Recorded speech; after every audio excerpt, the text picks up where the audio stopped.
Rikthimi i Eglit Akos në shtëpinë e Big Brother VP Albania ka shkaktuar një valë të madhe reagimesh, kryesisht negative. Publiku, analistët dhe shumica e ndjekësve kanë parë këtë rikthim si një hap të gabuar, si për vetë Eglin, ashtu edhe për dinamikën e lojës në shtëpi. Kur Egli u largua nga Big Brother VIP, shumë kush e përshëndetja të vendim si një veprim të pjekur, një akt kujdesi ndaj vetes. Për herë të parë, ajo dukej se po mendonte për mirëshenjen e saj mendore pas momenteve të vështira emocionale që përjetoi brenda shtëpisë. Megjithatë, rikthimi i saj rrëzon të gjitha këto perceptime dhe tregon se Egli, në të vërtetë, nuk ka qenë kurrë e aftë të mendojë për veten. Nëse dalja e saj ishte një hap drejt shëndetit të saj mendor, atëherë rikthimi është padyshim një hap i kundërt, një vendim i dëmshëm që rrezikon ta përkeqësojë gjendjen e saj emocionale.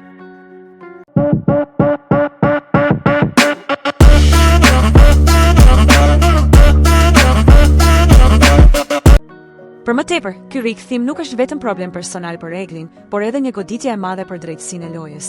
Gjestit, i cili është në shtëpi për më shumë se 5 muaj, po i bëhet një padrejtësi e madhe. Ai nuk ka pasur asnjë kontakt me jashtë, nuk ka marrë asnjë informacion të ri, ndërkohë që Egli është kthyer e mbushur me të dhëna nga jashtë. Ky është një avantazh i padrejtë që shkatëron balancën e lojës.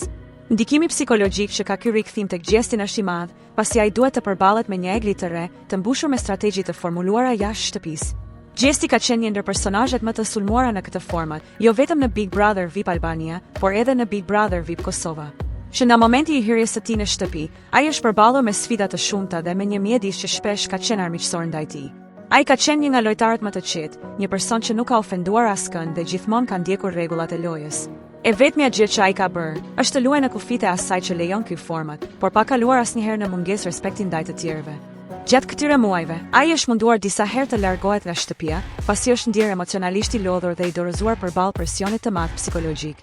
Megjithatë, ai nuk është lejuar të dalë dhe është shtyrë të vazhdojë lojën, ndoshta edhe kundër vullnetit të tij në disa momente. Të jetosh për 5 muaj i izoluar, pa asnjë kontakt me botën e jashtme, është një sfidë e madhe mendore dhe emocionale, ndërsa të tjerët dalin, marrin informacione dhe kthehen me strategji të reja. Kjo është një padrejtësi e hapur ndaj tij. Një tjetër aspekt shqetësues i këtij rikthimi është se ai ka filluar të ndikojë negativisht edhe tek Rozana Radi.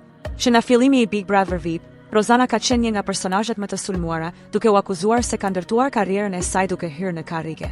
Ky rikthim e ka futur atë në një stres të ri dhe ka vënë përballë një Egli të vendosur për të destabilizuar ekuilibrin e saj në lojë.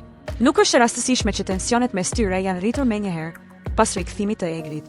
Ajo tashmë po përpiqet të minojë marrëdhënien mes Rozanës dhe Gjestit, duke dobësuar kështu edhe lojën e tyre. Gjithashtu, publiku ka shprehur hapur zhgënjimin për këtë rikthim. Humbja e më shumë se 10.000 ndjekësve në rrjetet sociale për Eglin tregon se njerëzit e kanë parë kthimin e saj si një lëvizje hakmarrëse, e jo si një rikthim të sinqertë për të përmirësuar lojën e saj. Perceptimi i përgjithshëm është se ajo është kthyer për të ndëshkuar Gjestin dhe Rozanën, gjë që nuk i pëlqen as pak publikut. Në një lojë ku çdo konkurrent përballet me të njëjtat kushte dhe sfida, Egli ka përfituar një avantazh të padrejtë. Ajo ka pasur mundësinë të dalë, të informohet, të analizojë lojën nga jashtë dhe më pas të rikthehet e përgatitur. Ndërkohë, Gjesti dhe banorëve të tjerë nuk u është dhënë një mundësi e tillë. Ky është një precedent i rrezikshëm, që jo vetëm e shkatëron parimin e lojës së ndershme, por edhe e vendos Gjestin në një situatë jashtëzakonisht të vështirë. Gjesti, përveç se është përballur me këtë situatë të pabarabartë, ka treguar forcë të madhe emocionale dhe durim. Pavarësisht gjithë presionit dhe padrejtësive që janë bërë, ai ka qëndruar stoik dhe nuk ka rënë prej provokimeve. Megjithatë, nuk është e lehtë për askën të përballojë një situatë të tillë për një periudhë kaq të gjatë kohe. Ka pasur momente ku ai është parë i lodhur dhe i dëshpëruar, i gatshëm të dorëzohet, por fakti që nuk i është dhënë mundësia për të dalë e ka bërë situatën edhe më të rëndë për të. Në përfundim, rikthimi i Eglit Akos është një nga vendimet më të dëmshme që mund të ndodhte në këtë edicion të Big Brother VIP. Jo vetëm që ky veprim e dëmton atë personalisht, por edhe dëmton ekuilibrin e lojës, duke krijuar një precedent të padrejtë ndaj banorëve që kanë qëndruar në shtëpi për muaj të tërë, pa asnjë ndërhyrje nga jashtë. Në veçanti, Gjesti po i bëhet një padrejtësi e madhe, pasi ai po përballet me një kundërshtare që tashmë ka një arsenal të tërë informacioni dhe strategjie. Publiku e ka kuptuar këtë dhe ka reaguar ashpër, duke refuzuar këtë rikthim si një lojë të pastër taktike dhe jo si një vendim të ndershëm për lojën. Gjesti, që ka qenë gjithmonë një konkurrent i drejtë dhe i qetë, meriton një garë të barabartë, jo një realitet të manipuluar nga daljet dhe rikthimet e një konkurrente që tashmë ka fituar një epërsi të padrejtë. Nëse ju pëlqeu kjo video, mos harroni të bëni like, të lini një koment dhe të shpërndani me miqtë tuaj. Për më shumë përmbajtje interesante, klikoni butonin subscribe dhe mos harroni të aktivizoni njoftimet duke shtypur ikonën e zilës.